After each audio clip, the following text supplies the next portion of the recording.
మేడ్చల్ జిల్లా కోంపల్లిలోని Saint Martin engineering కళాశాల students ధర్నాకు దిగారు. నిబంధనలకు విరుద్ధంగా అధిక ధరలకు బుక్స్ అమ్ముతున్నారని యాజమాన్యం తీరుపై ఆగ్రహం వ్యక్తం చేస్తూ విద్యార్థులు నిరసనకు చేపట్టారు. ఒక్కొక్క విద్యార్థి వద్ద 14,000 రూపాయలు అక్రమంగా వసూలు చేస్తున్నారని ఆరోపించారు. వారు యాజమాన్యంపై చర్యలు తీసుకోవాలని విద్యార్థులు డిమాండ్ చేశారు.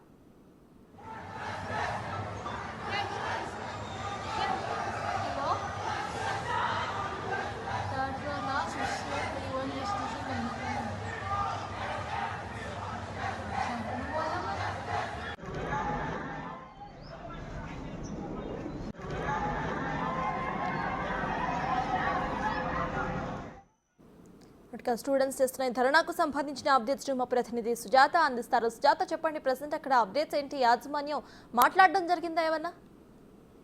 ఉదయం నుంచి అక్కడ సెయింట్ మార్టిన్ ఇంజనీరింగ్ కళాశాల వద్ద విద్యార్థులు ధర్నాకు దిగారు. ఎందుకంటే అధిక మొత్తంలో ఫీజులు వసూలు చేయడంతో పాటు అదేవిధంగా పుస్తకాలకు కూడా అధిక ధరలను విక్రయిస్తున్నారని ఉదయం నుంచి నిరసన వ్యక్తం చేస్తున్నారు. అయితే అటు యాజమాన్యం మాత్రం బయటకు వచ్చి మాట్లాడే ప్రయత్నం చేయడం లేదు. ఎందుకంటే గతంలో కూడా విద్యార్థులు అనేక సార్లు ఆరోపించారు. కాలేజ్ ఫీజులు అధికంగా వసూలు చేయడంతో పాటు బుక్స్ ఏదైతే ఉంటుందో ఆ బుక్ కి ఒక ధర అనేది నిర్ణయిస్తారు. కానీ ఎక్కువగా కూడా బుక్స్ అమ్ముతున్నారు అని చెప్పేసి వాళ్ళు మొదటి ఆరోపిస్తున్నారు. అయితే అధిక మొత్తంలో ఫీజులు వసూలు చేయడమే కాదు, ఇలా పుస్తకాల రూపంలో కూడా అధికంగా వసూలు చేస్తున్నారు. వాటిని ఖచ్చితంగా తగ్గించాలి. దాంతో పాటు యాజమాన్యం చర్యలు తీసుకోవాలి అని అయితే మాత్రం వాళ్ళు చేస్తున్నటువంటి పరిస్థితి ఉంది.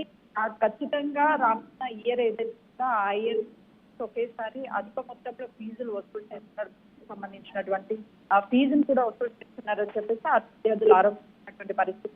స్కూల్ అది కాలేజ్ నుంచి బయటకు మాకు ఖచ్చితంగా సమాధానం చెప్పాలి. ఎందుకంటే కేవలము కాలేజ్ నిర్వహించేటప్పుడు జరిగేటప్పుడు అనేక విధాలుగా మాకు ప్రామిసెస్ చేస్తూ ఉంటారు. ఫీజుల విషయంలో కానీ సంబంధించి ఇలాంటి చెప్తూ ఉంటారు.